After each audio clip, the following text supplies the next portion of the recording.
Patalo fatu talafolo Radio Samoa, alumayo talo les ngofua. Faatumulia wiri au kilani ana nafi toe sauninga o le faatau oloa na fasi o tia ele vai aso taluai.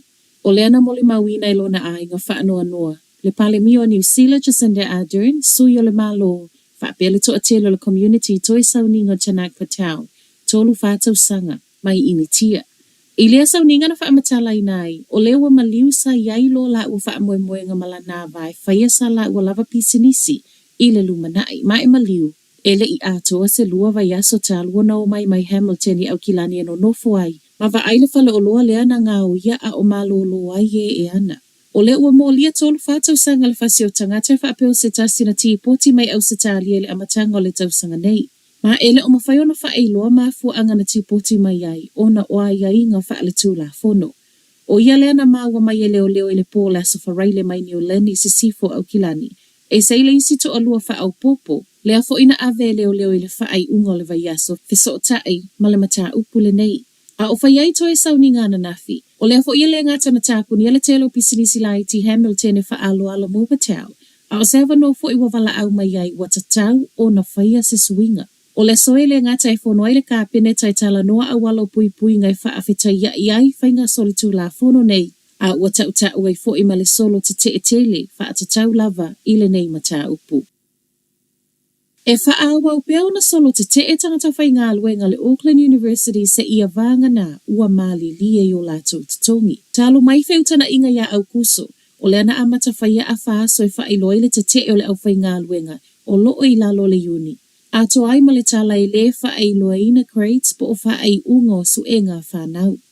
O le tau fiofio grades a whanau a o ngā mai le whailoa lungo le system o loo iloa I whai ungo a lato tau mawhainga. Na amata mai a NOV ma le aso se fulu ma le wha. Ma o le aso tofi nei, e ta tau na umai. E se mai le si itango o tatongi o lo whaatalo sanga le au whai ngā luenga. O le afo ia le o fia I suingo kone karate fou, toi ilo. O le tau fiofio whai ungo tau ma whai ngā whanau o seitu o lo ioe sui o le uni, o lo oa a fia ai whanau pe tai, o le ai lava se isi mea tua iai.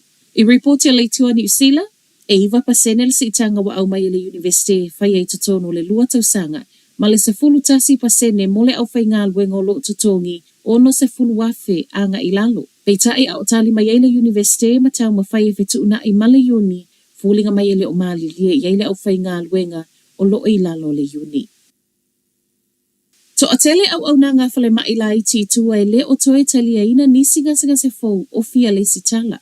O le maua fo mai se tasi o fale mai se sifo au kilani le umi o taimi o lo o whaatali ai ngase e wa ai se fo mai po le toe whaafoi e le mawhaio na maua se avanoa. Tala le tio New Zealand e o atu I le afau au na ngā whale mai le o toe mawhaio na wha au popo nisi ngase fo le sitala. Ona ele o whaingo fia le tau mawhaia wha asolo siaki wa levo na iai le lisi whaatarutari. Se tasi o fale mai whaale ai ngai Hobsonville wa savali le lua ma le awhatau sanga. O le toe taliaina nisi le sitala fo tu summer report ia le Health Point. O se whaai unga muli wo iai, a o le whai ngofie na mauawa no tanga te wa aise fo mai, le e whaape o atu I le 5 aso e whaataliai. I mole mau o le telo pulenga, o le sa ilingo nisi tangta whai ngā luenga leisi tu, ma o lo whaalango nei, I nisi o mai fafo. O le ua whaasolo polo kalame whaalawi loe sa ili mai ei nisi tangta whai ngā luenga, ale soifo malo loina, mai Ayalani, Kanata, Singapore, whaapea Peritania. Ua amata I le so palota o le whainga palota la titia Hamilton I se sifo.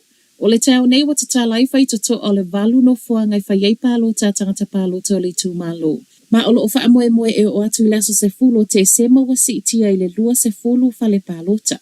Se fulu lua so I tau valo o fina wina le nei palota la titia peo na wano aile no fua ina ua whaato wha Maika Rev Sharma I le masina walu.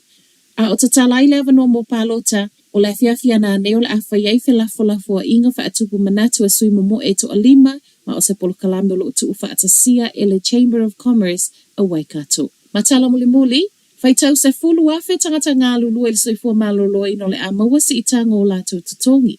O le tala mai lea ma le minister le soifua maloloi na Andrew Little I le tau nei. Mana ia ta ua se tala fia lea mo le tusa ma le lua se fulu afe. Tangata ngā lulu e ato ai ma whaalapo tupotonga o lo o whaafai ngā luenga ai. O ilato wala amanuia ia fia fa'ala potspotonga fa'ala sifua maloloi na Maori ma Pasifika o aged care facilities po no fangolo o no faitanga tamatutua ma hospice. Ele o yaisa swinga vave mo ilato lo ngalu luai fale mai fa'ale ainga ma alo yele fa'a moe ia avele si itanga mo fa'iloa mai ile so ma awalo le afa atu ma wai ilato lo yele taimine fa'a pei male mawatu anisi fa'a opopo o le au fainga luenga. Tala nal tai au, manuele ne yaso.